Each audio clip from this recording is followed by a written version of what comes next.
Hello everyone, welcome to ये school. Indian space research organisation ने शनिवार देर रात को 12:05 पर अपने अब तक के सबसे भारी रॉकेट जो कि GSLV Mk3 है उसको लॉन्च किया। इसका नाम बदलकर LVM-3 M2 कर दिया गया है। इसने 36 वन वेब सैटेलाइट्स जो हैं उनको लॉन्च किया। इन सभी जो सैटेलाइट्स थे उनको सफलतापूर्वक पृथ्वी की जो लो ऑर्बिट है वहाँ पर स्थापित कर दिया गया है। आज की इस वीडियो में हम जानेंगे कि वन वेब क्या है और यह सैटेलाइट लॉन्च उनके लिए क्यों ज़रूरी था, LVM-3 रॉकेट क्या है, उसकी इम्पोर्टेंस क्या है और वन वेब ने इसरो को ही इस लॉन्चिंग के लिए क्यों चुना और साथ में इसरो के लिए यह कितना महत्वपूर्ण है। लेकिन इससे पहले हम वीडियो की शुरुआत करें, आप सभी से रिक्वेस्ट है कि इस वीडियो को लाइक कर दें और साथ में चैनल को सब्सक्राइब कर दें। आइए शुरू करते हैं। सबसे पहले समझते हैं कि वन वेब क्या है। वन वेब एक भारतीय कंपनी, भारतीय ग्लोबल और यूके सरकार के बीच का एक जॉइंट वेंचर है। यह कंपनी अपने लोअर अर्थ ऑर्बिट में प्लेस सैटेलाइट के द्वारा पूरे विश्व में इंटरनेट प्रोवाइड करना चाहती है। आज की डेट में सिर्फ एक कंपनी है जो पूरे विश्व में यह काम कर रही है और वो है स्टारलिंक, जो कि एलन मस्क की कंपनी है।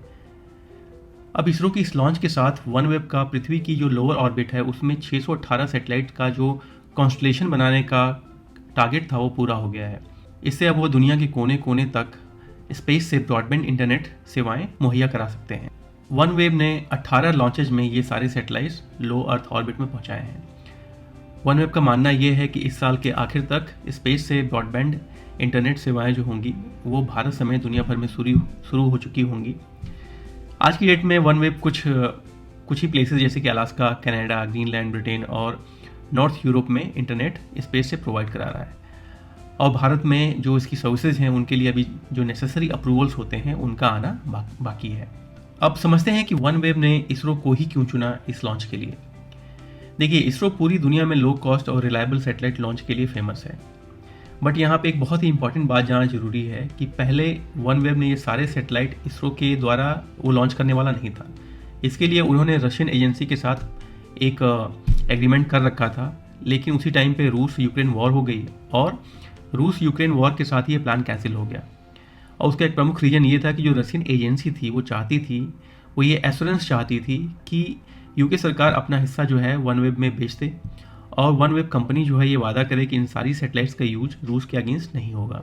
अब यूके जो है एक नाटो कंट्री है जो कि रशिया के अगेंस्ट है और ऐसे में ऐसा कोई भी एश्योरेंस देना वन वेब के क्षमता के बाहर था, वो ऐसा नहीं कर सकता था। अब इस सारे विवाद की वजह से ये हुआ कि वन वेब को बहुत ही ज़बरदस्त लॉस हुआ, क्योंकि लॉन्च का जो पेमेंट था ये लोग पहले कर चुके थे, साथ में जो इनके 36 सैटेलाइट थे उनसे भी इनको हाथ धोना पड़ा। लेकिन जो सबसे इंपॉर्टेंट लॉस इनको हुआ वो है टाइम का।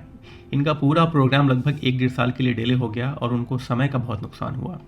ऐसे में जब वन वेब एक दूसरा पार्टनर ढूंढ रहा था जो उनकी सैटेलाइट्स को लॉन्च कर सके, तो उन्हें इसरो के अलावा कोई दूसरा रिलायबल ऑप्शन भी नहीं दिख रहा था। उसका एक प्रमुख कारण ये था कि यूरोप की जो एरियन स्पेस का जो वर्क हॉर्स रॉकेट है एरियन 5 वो रिटायर हो चुका है और एरियन 6 के साथ लॉन्च में बहुत समय लगता, क्योंकि एरियन 6 डेवलपमेंट ऑलरेडी डिले हो चुका है और ऐसे में उनके पास इसरो से बेहतर कोई ऑप्शन नहीं था। अब समझते हैं LVM-3 रॉकेट के बारे में।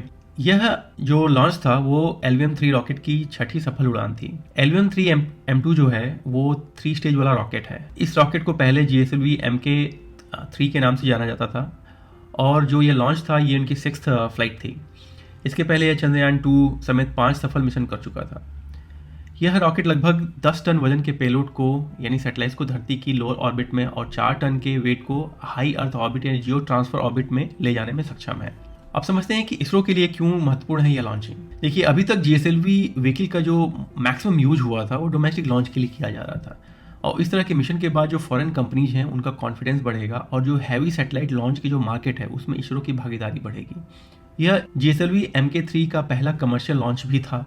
पहली बार कोई भारतीय रॉकेट लगभग 6 टन का पेलोड लेकर ऑर्बिट तक गया। इसी तरह वन वेब पहली बार अपने सैटेलाइट्स को कक्षा में स्थापित करने के लिए एक भारतीय रॉकेट का उपयोग कर रहा है। भारत बहुत समय से जो ग्लोबल कमर्शियल स्पेस मार्केट है उसमें अपनी भागीदारी को बढ़ाने की कोशिश कर रहा है। आज की डेट में भारत की इस मार्केट में जो टोटल हिस्सेदारी है वो केवल 2% ही है।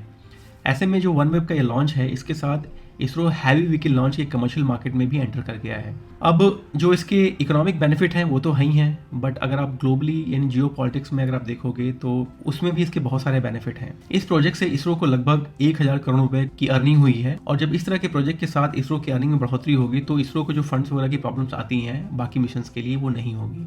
और साथ में कहीं ना कहीं जो बाकी के स्टार्टअप्स हैं इंडिया में वो भी इससे इंस्पायर होंगे, और जो भारत की कुल भागीदारी है इस तरह के लॉन्चेज में, सैटेलाइट लॉन्चेज हैं जो कि आने वाले समय में और भी बढ़ेगा, और भी बहुत सारी कंपनियां होंगी जो इस तरह के प्रोजेक्ट्स पे काम करेंगी, तो उसमें भारत की भागीदारी बढ़ेगी और उनको रेवेन्यू प्राप्त होगा। आज का ये वीडियो आपको कैसा लगा अपनी राय कमेंट सेक्शन में ज़रूर लिखें, और अगर अभी तक आपने इसको लाइक नहीं किया तो प्लीज़ कर दें, और चैनल को अगर आपने सब्सक्राइब नहीं किया है तो उसे भी कर दें। इससे हम लोगों को हेल्प और मोटिवेशन मिलती है ताकि हम आपके लिए और अच्छा कंटेंट क्रिएट कर सकें। Thanks for your time. Thanks for watching.